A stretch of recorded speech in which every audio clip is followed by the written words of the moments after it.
Gigantamax raids were released for the first time over the weekend, and they were the single most difficult new feature we've ever seen. Most players couldn't even interact with the raids, and those who did had an extremely hard time with it. But many of us were able to get a bunch of these done, and we learned a lot, from best practices to strategies to shiny raids, which is extremely useful information since tomorrow Gigantamax Gengar is releasing for the first time. So today I'm going to explain everything that we know about Gigantamax raids, the best strategies to use against them, and how exactly to prepare for Gigantamax Gengar, which I have some exciting news for. Let's start with the basics. Gigantamax raids cost 800 max particles to join, which is one full day of free particle collection. In a Gigantamax raid, you have up to 40 players in one lobby together. Each lobby is divided up into teams of 4 players. Each player can bring 3 Pokemon with them into the raid. These Pokemon must be caught from either Dynamax or Gigantamax raids, which means you can't bring in Pokemon from the past that you got before the Dynamax feature launched. Once the raid starts, everyone joins in and starts attacking. Each team of 4 has their own max meter. The more damage you all do, the faster your max meter charges up. Once it's charged, you'll be able to either Dynamax or Gigantamax. You'll then be able to use 3 moves, then you all go back to normal.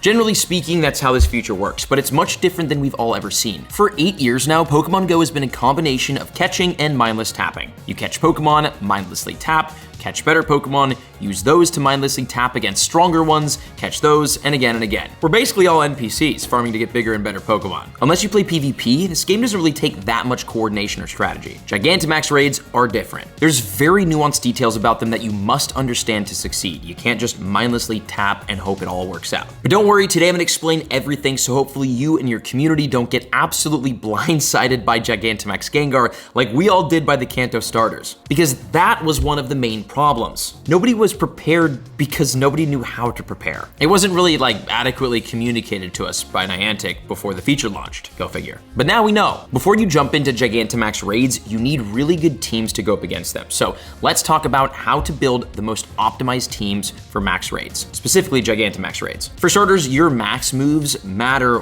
way more than your Pokemon's CP. I would highly recommend saving your candies and your XL candies to give your Dynamax or Gigantamax Pokemon higher level moves rather than using it to power them up to level 40 or level 50. But it's also kind of important to note, this is sort of conflicting, it's still good and very important to have your Gigantamax or Dynamax Pokemon powered up to or around level 40 when going up against Gigantamax raids because they're so difficult. But again, definitely prioritize getting your level 3 max moves rather than powering up the Pokemon. These max moves are brand new and we didn't really understand how they worked or how to use them best just because the raids have been pretty easy thus far. But with the Gigantamax raids, again, everything's different and I'll explain the strategy with all of these moves because it's a lot more nuanced than we thought. Quickly though, let me talk about gathering max particles because in order to level up the moves on your Dynamax or Gigantamax Pokemon, you need max particles and they're kind of hard to come by. But there's a bit of a glitch if it's still active. Basically with max particles, you can earn up to 800 per day for free. You get 120 for each max raid that you visit for the first time, 100 for each max raid that you visit that you've been to before, and 300 every 2 kilometers you walk. Now you can technically get 1,080 max particles per day if this glitch still works. If it does, let me know in the comments. If it doesn't, please let everyone know down in the comments, but this did work for a while. I hope it still works. Okay, so you basically do one of 2 things. Collect 480 max particles from 4 new power spots, then collect 300 max particles from 3 existing power spots, then collect 300 max particles from walking 2 kilometers. By doing that, you'll get yourself up to 1,080. Or collect 480 max particles from 4 new power spots, and then collect 600 max particles from walking 4 kilometers. By doing this, instead of ending the day at 800 max particles gained, you can end it at 1,080. Again, assuming the glitch still works. Okay, let's talk about creating teams. You've got your Pokemon that you got from Dynamax raids and Gigantamax raids. You've got some max particles, or at least you know how to generate a lot each day. How do you then put together the right teams? Gmax battles aren't really like Pokemon Go. They feel more like League of Legends, for example. In League of Legends, it's teams of a couple of people, and if everyone just went in with random characters and picked random lanes and places to go on the map, they're gonna get rolled. So everyone strategically picks certain characters and certain map lanes to optimize the team. In Gmax battles, it works sort of similarly. You wanna coordinate with the 3 other people in your party to optimize the team. Having one dedicated person who will be shielding and healing the entire time while 3 others attack is a great strategy. This obviously depends on the raid boss and, sometimes having 2 2 attackers, 2 defenders, 1 healer, 1 guard, 2 attackers. It's gonna kind of mix and match. So the most optimal way to work teams in Gmax battles is by coordinating with your friends or whoever you're raiding with, the 3 other people that will be in your party. Each person should get a dedicated role. So you've got 1 guy who's gonna be the healer, and then you and 2 other people are gonna be the attackers. And you guys know that before you go into the raid. I will say though, if you're a solo raider like myself, I kind of just go out and join in random raids and battle them down. You're not gonna be able to do this, which really hurts your chances of doing good with this feature. So for all of you who are like me and kind of play more solo, it's a much harder way to go about Gigantamax raids. It's not how the feature's meant to be like attacked. So if you're solo like me, something that I thought worked pretty well, you wanna bring 2 attackers and 1 healer in your team. And I'll explain what attackers and healers, attackers, defenders, I'll explain what all of that means. So when you're creating your max teams for Gigantamax raids, your priority should be creating attackers. Or you coordinate with your friends, and if you're the dedicated defender, then you wanna create a defender team. Now, what is an attacker team? What is a defender team? An attacker team is 3 Gmax or Dmax Pokemon that you have maxed out the attack move on each of them. A defense team is 3 Gmax or Dmax Pokemon that you have maxed out the Max Guard and Max Spirit moves on them. Max Guard is a shield move for defense, Max Spirit is a heal move for healing up everybody in your party, including yourself. So attackers do the damage, defenders guard and heal. And to create these teams, it does take a couple of days if you're not gonna buy max particles and you're just gonna get the free stuff, but you can do it, and it really doesn't take that long. So if you're a solo player like myself and you want 2 attacking Pokemon and 1 defender Pokemon, so again, that's 2 Pokemon with the maxed attack move and 1 Pokemon with the maxed Max Guard and Max Spirit moves. It's gonna cost around 6,400 max particles, and it should take you around 8 days of daily max particle collection to do that. And if you're battling with teams of friends and you guys are coordinating, you're gonna obviously want to optimize for whichever role you are. If you're an attacker, you're gonna want a full team of attackers, which will be about 4,200 max particles, and it should take you 5 to 6 days. And if you're a defender, it's a bit more expensive at 5,400 max particles, and it'll take you 6 to 7 days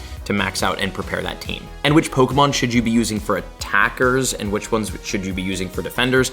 I'll explain in a little bit when it specifically comes to Gengar, and it will be the logic and strategy can be applied to any Gmax boss, but obviously it's important to know that in order to prep your teams, you have to know what Pokemon you're prepping for, So it makes it a little tough. So let me talk about how to invest your max particles. So, you've got your teams or the Pokemon that you've battled from Dmax and Gmax, you've got your max particles, you understand that some of my Pokemon will be attackers, some will be defenders, it kind of depends on what I'm doing. And the hard part here is if you have Dynamax Pokemon, you're gonna use those Dynamax Pokemon to get Gigantamax Pokemon, and you'll probably never use the Dynamax Pokemon again, which is called the snowballing strategy that I was talking about when I was out there raiding in my last 2 videos ago, where basically I was using my Dynamax Pokemon to get a Charizard Gigantamax, and then I got a couple of those, and then I used the Gigantamax Charizards to get the Venusaur because it's super effective, and then the Venusaur to get the Blastoise because it's super effective, and then I got the whole thing. You snowball upwards. Same thing with these. You're gonna wanna get and power up and use your Dynamax Pokemon in order to battle your Gigantamax Pokemon,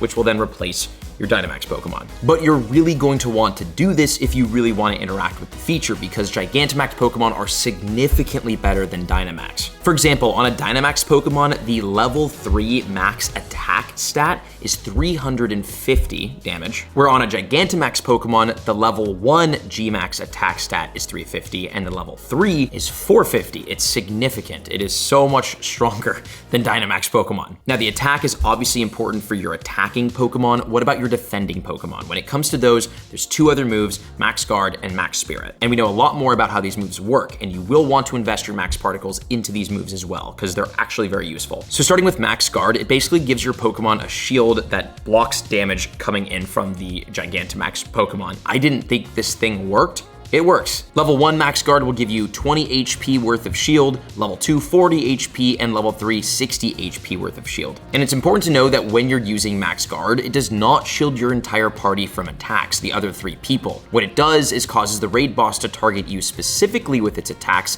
and then you use your shield to eat the damage that the raid boss is giving. So basically you're distracting the raid boss and tanking the hits for everyone else. And that's another thing that I'll explain in a bit, how the max boss attacks, because because it's much different and there is nuance in it. But the Max Guard is very good. And then with Max Spirit, it allows you to heal up yourself and everybody else. Level 1 will give 8 HP to everyone, 8% HP back to everyone. Level 2, 12% HP, and level 3, 16% HP back to everyone. And then when you're thinking about investing your max particles, here's how much it costs to max out each and every one of these stats. To max out a G-Max attack, like Gigantamax Charizard, it costs 1,400 max particles totals, 100 candies, and 40 XLs. And then for the Dynamax Pokemon, for the tier 1s, it costs the same as the G-Max. The tier 3 Dynamax cost 1,400 max particles, 120 candies, and 50 XLs. So if you're gonna wanna max out Pokemon like your Gigantamax Metagross, which you're going to need for Gengar, I'll explain later, this is gonna be relevant. I hope you all have a bunch of candies and XL candies for these Pokemon. A lot of them have had community days, so a lot of us OG players have them, but you see what I mean. I say to not power these Pokemon up, but rather power their moves up, because the moves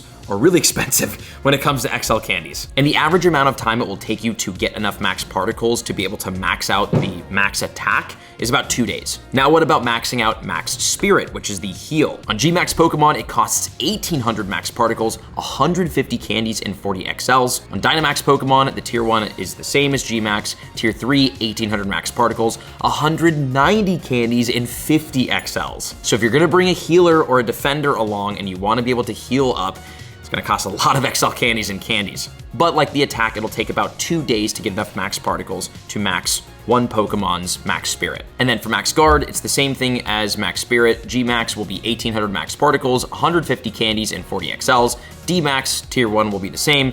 Tier 3, 1,800 max particles, 190 candies, and 50 XLs. And then the amount of time it will take you to max out a Pokemon's Max Guard will be about 2 days worth of max particle collection. So again, to max out a solo team, which is 2 attackers and then 1 Pokemon with maxed Max Guard and Max Spirit, it'll take about 8 days. And then to max out a specialized team, which is 3 attackers with max attack or 3 defenders, it'll take between 5 and 7 days. Oh no, sorry, the defense team will take about 12 days. Wow, the defense team is mad expensive.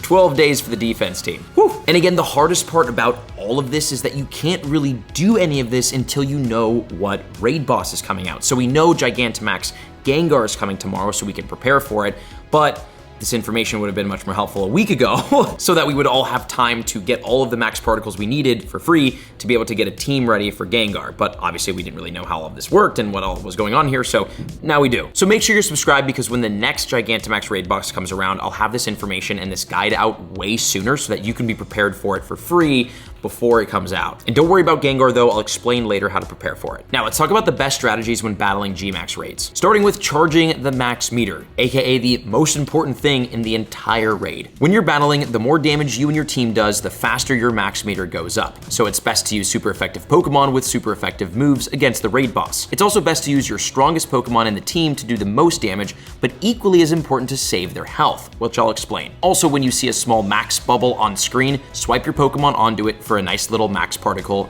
boost on your max meter. Now let me talk about boss attacks, because this is a very new and nuanced thing with Gigantamax raids. The raid boss will attack in 2 different ways. The first one being targeted attacks, where it attacks only 1 person in your 4-person team. This attack will do 2 times the damage of the group attack, so it does hit hard. And you know you're about to be hit by this and you're getting targeted by it because there will be little warning lines pop up above your Pokemon. And dodging for this actually works. I didn't think it worked. I was doing these raids and trying to dodge and it wasn't working. It works for this. To dodge these attacks, you want to basically swipe when you see the warning lines above your Pokemon. You'll still get hit, but for much less damage. Then the other attack is the group attack. And you'll know it's about to happen because the battle log will read, whatever Pokemon, like Charizard, is preparing a large attack. That's the group attack. Really important here, the boss does not and cannot attack when you're all Gigantamaxed or Dynamaxed, which is why it's so important to get to that point as fast and efficiently as possible so that you can just not get attacked. Now, what about strategy when you're in the actual raid? If you're an attacker in your team, just blast your attacks. And make sure that when you D-Max or G-Max, you're doing it with an attacker that needs to be healed up. If you're a defender, you can see your team's HP at the top of the screen and heal them if they need it, and if they don't need it, you can use your Max Guard. Each time you use your Max Guard, you'll get 1 small shield next to your Pokemon's health. So the more you use it, the more shields you have. And remember that this will cause the boss to target you with the targeted attacks, so you'll take the damage away from your team. And if all of your Pokemon die,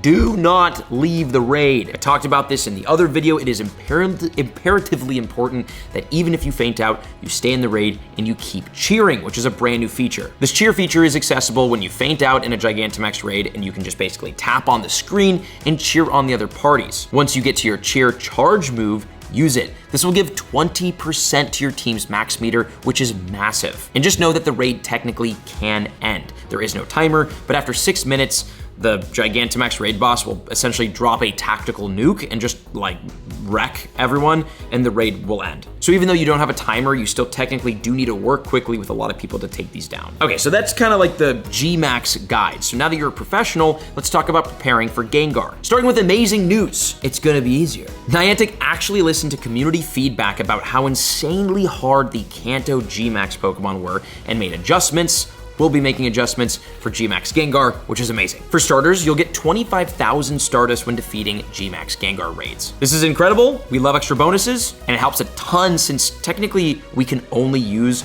Gmax or Dmax Pokemon in the Gigantamax raids. We're kind of restarting from scratch with a bunch of new teams of Pokemon that need to be powered up to like level 40 and 50. It costs a lot of Stardust to invest in the Pokemon that you need to take on these raids. So for these raids to give 25,000 in Stardust, or 37,500, I think, with a start piece, that's huge. Also, the catch rate will be raised, which is one of the best changes easily. During the Gmax weekend, I lost one of my raid bosses, which felt insane considering how hard and expensive it was to defeat. So to give players more of a reward for their efforts, the catch rates are going up. And the moment you've all been waiting for, the raid difficulty will be reduced. We don't have exact numbers on how much easier the raids will be, but Niantic did recognize that the Kanto Gmax were just too difficult for most players. I mean, they were literally impossibly difficult for me, and I was in Santa Monica with like 30 to 40 people lobbies. Although, again, there's something to be said, nobody was really prepared, so this was definitely the hardest weekend ever, but still, it was a little too hard. So I'm very excited to see how Gmax Gengar goes for everyone. Now, how can you prepare properly to take advantage of these new, easier, better Gmax raids against Gengar? All right, Gmax Gengar will be a Ghost and Poison type Pokemon, which means it's weak to Ghost, Dark, Ground, and Psychic. But remember, you can only use Pokemon that you've caught from Gmax or Dmax raids. And we haven't really had that many of them. So here are the best Pokemon to use that have currently been released in Pokemon Go, Gigantamax, and Dynamax raids. Dynamax Gengar or Gigantamax Gengar once you defeat it and can collect it, using the moves Lick and Shadow Ball. Dynamax Metagross with the moves Zen Headbutt and Psychic. Dynamax Inteleon with Water Gun and Shadow Ball. Dynamax Rillaboom with Razor Leaf and Earth Power. Dynamax or Gigantamax Charizard with Fire Spin and Blast Burn. Then Blastoise with Bite or Hydro Cannon. Cinderace with Fire Spin or Flamethrower. Greedent with Bite and Crunch. Venusaur with Vine Whip or Frenzy Plant, and Double with Tackle and Wild Charge. With again, the most important Pokemon to take with you being Gengar and Metagross, two Pokemon that are currently in the Dynamax raids right now, which is nice because you do have some time to go out and catch more of these to build more teams. And Max Gengar raids will be available from October 31st at 10 a.m. to November 3rd at 8 p.m., so even more time. And it also gives you a solid couple of days to get your Max Particles up and power up your Pokemon. Although remember, if you're gonna raid Gigantamax Pokemon for free, it does cost 800 to raid it. So like, you're probably gonna only get one free raid in per day with them. And remember, if you're gonna go in solo with nobody else, which is probably what I'll do and pray, you're gonna wanna go in with 2 attackers and 1 defender so you can like heal yourself up. Well, not heal yourself up, but like heal everybody around you up if they need it. And if you're coordinating with a group of people, which I for one completely suggest that you all do now before the raid happens, then depending on your role, you'll either need 3 maxed out attackers or 3 maxed out defenders. And for your defender Pokemon, I would highly recommend using Metagross. This is because Gmax Gengar will have access to the following moves: Sucker Punch, Lick, Shadow Claw, and Hex for the fast moves, which are Dark and Ghost. And then for the charge move, it could have the Ghost moves, Shadow Punch and Shadow Ball, the Dark move, Dark Pulse, the Poison moves, Sludge Bomb and Sludge Wave, the Psychic move, Psychic, or the fighting move Focus Blast. And Steel resists all of these except for Focus Blast. So maxing out the defensive moves on a Metagross is gonna be a huge play when going up against Gengar. And since it's a Psychic and does really good damage against Gengar, it's probably one of the best Pokemon to bring in general. I mean, it is. It's the second best under Gengar. And Gengar's good because it does a lot of damage, but like, it's gonna die pretty quickly to Gmax Gengar. Metagross is probably the best Pokemon. And as for the shiny rate for Gigantamax Pokemon, Still a little too early to tell, but it seems it's somewhere between 1 in 10 and 1 in 20, which is great considering how hard these are to take down. So as you go out and complete your Gmax Gengar raids, please let me know in the comments on Twitter or whatever when you get a shiny and how many it took for you to get it. Good luck, thank you for watching, check out these other videos, I'll see you out there.